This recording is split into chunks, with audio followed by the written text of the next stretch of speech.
guys, my name is Maddie, or Books with Maddie, and today I'm showing you my 2020 book stats. As I said, today I'm showing you my book stats from 2020.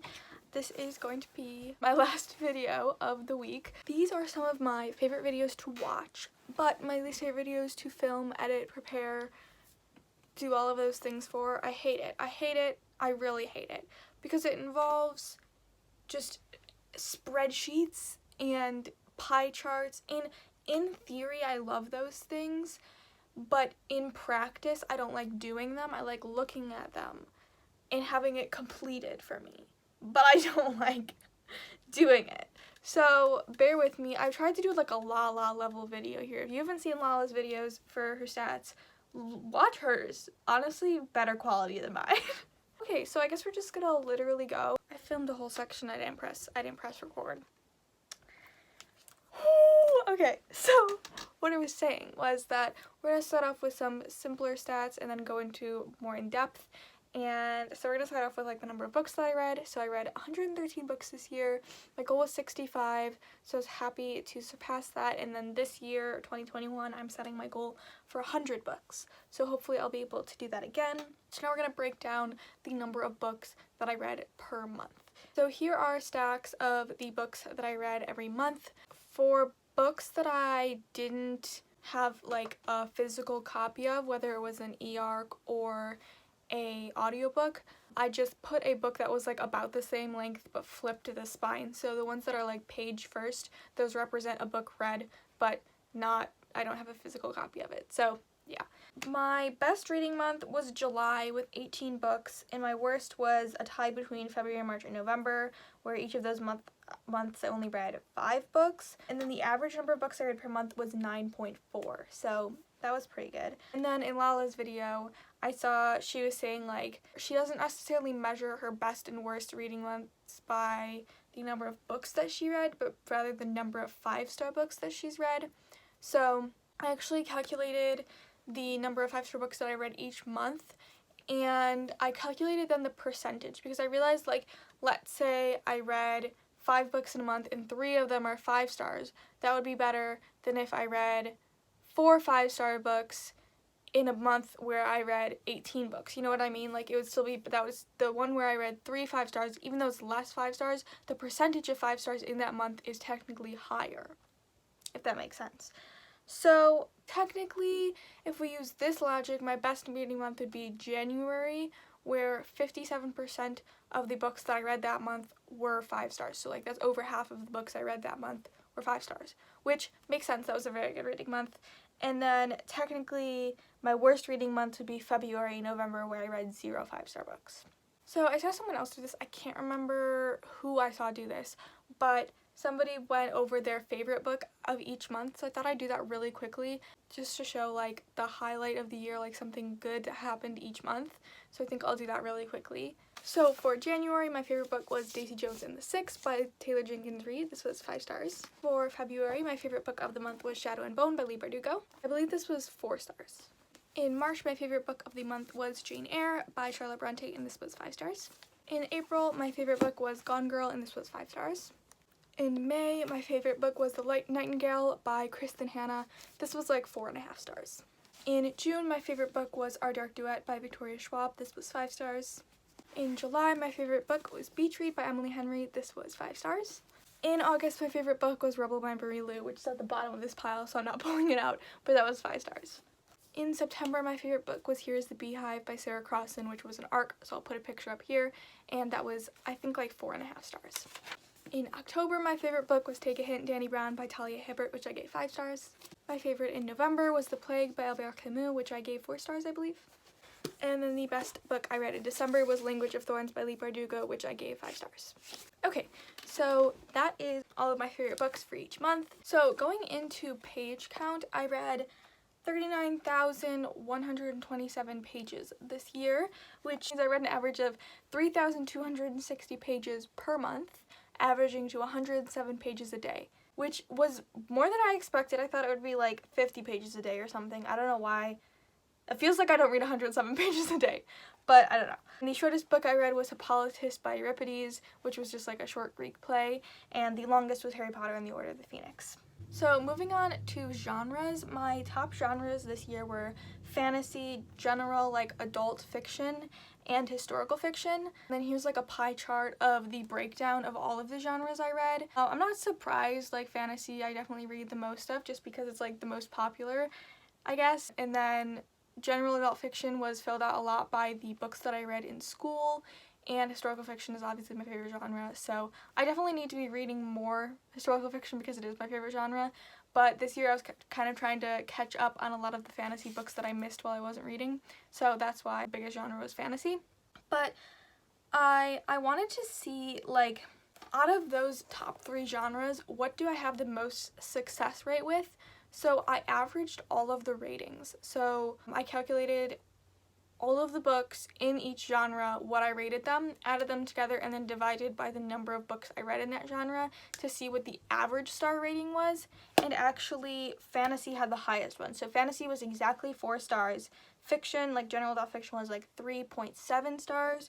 And historical fiction was 3.5. So it seems like I do have the most success rate with fantasy. So perhaps I should continue with reading the most fantasy, I guess. But also, fantasy was like more than double the amount of books that I read for fiction or historical fiction. So it makes sense. There was like a larger sample size. It was more chances for me to get 5 stars. So I'm curious to see next year how it'll change, like as the genres I read change. You know, if I'm reading more historical fiction, if I'll have a higher success rate. I'd like to get like a even sample of like an equal number of fantasy, historical fiction, and fiction, or whatever my top 3 genres will be. I'd like to have a more even sample because I think it was like 27 of the books that I read were fantasy, and then it was like 12 for both general adult fiction and historical fiction. So I'd like to get more even. Oh, I totally skipped a section. So totally forgot to talk about rating, star ratings. So out of 1, 2, 3, 4, 5 stars, I gave the most 4-star ratings. So my average was, I believe, 3.73 stars this year, which I thought would honestly be lower because I was definitely rating things lower than I was last year. I don't remember what my average rating was last year, but I was definitely being a little bit harsher this year, and possibly that was more towards the second half of the year and not so much in the first half.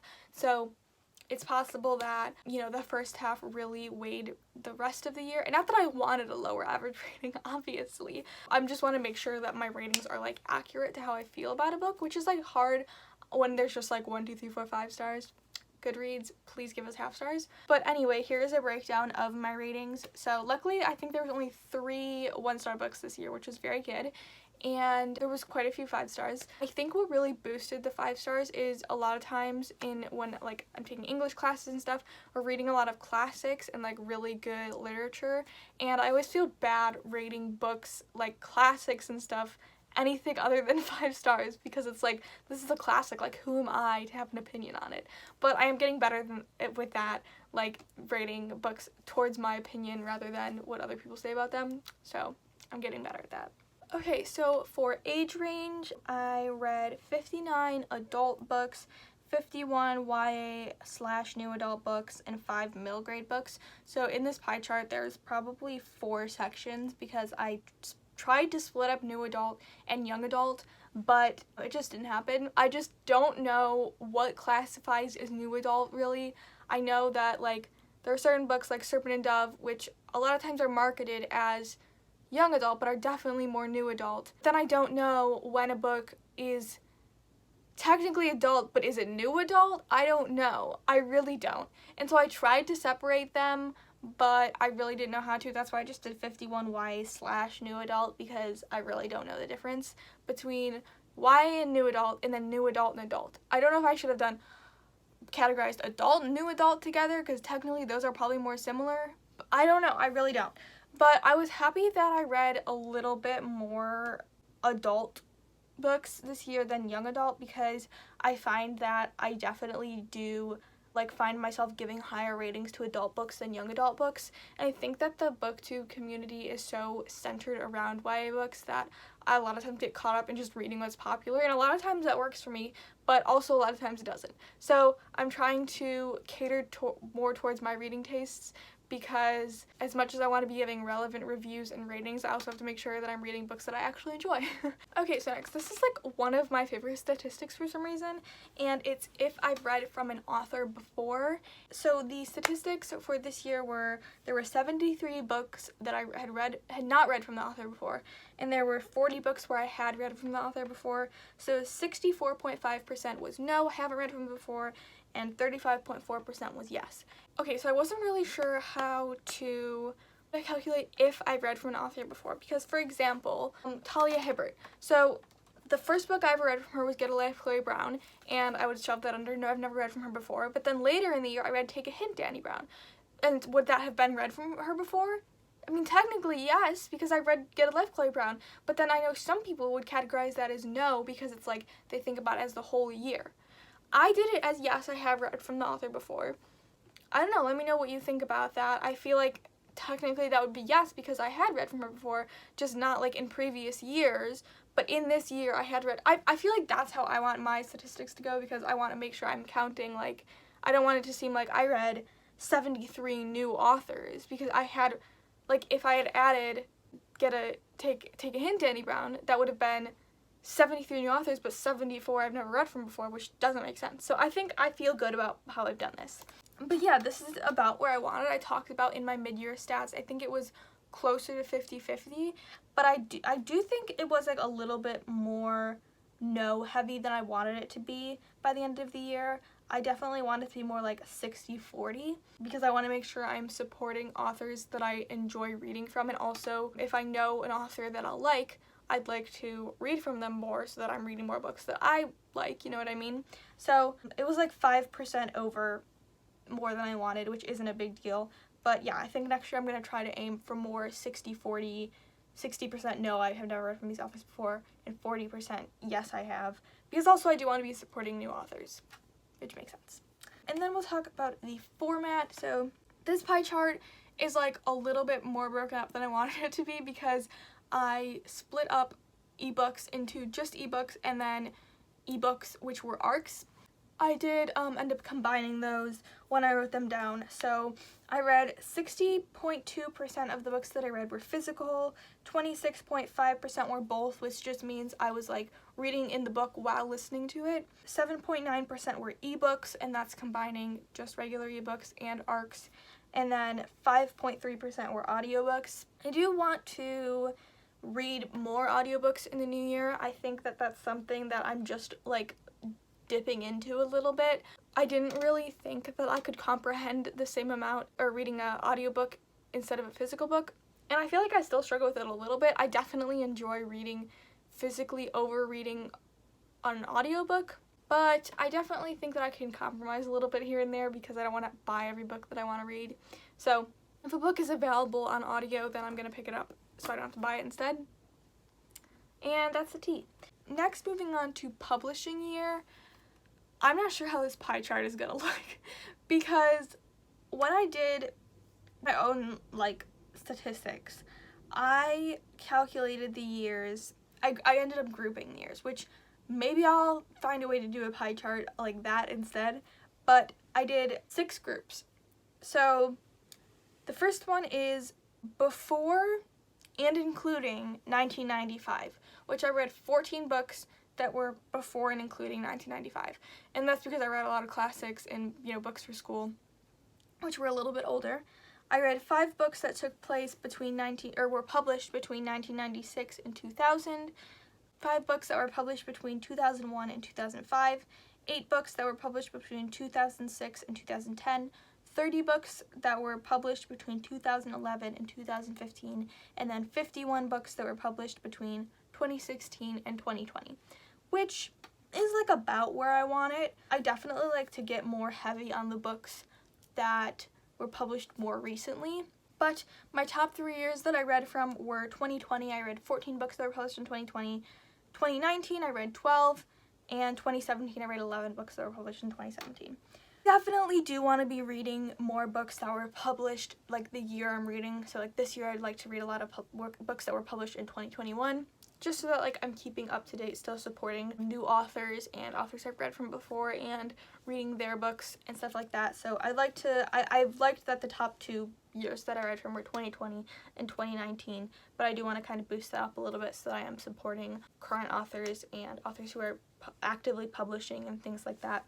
So yeah, that's it for that section probably. So yeah, I think that's it for my 2020 book stats. I hope you enjoyed this video. If you did, please leave a like and subscribe. Comment down below what was your best reading month, whether it was the month that you read the most books, or the month where you read the most 5 stars, or the month where the percentage of 5 stars is the highest. Whatever you want, leave one of your bookish stats below.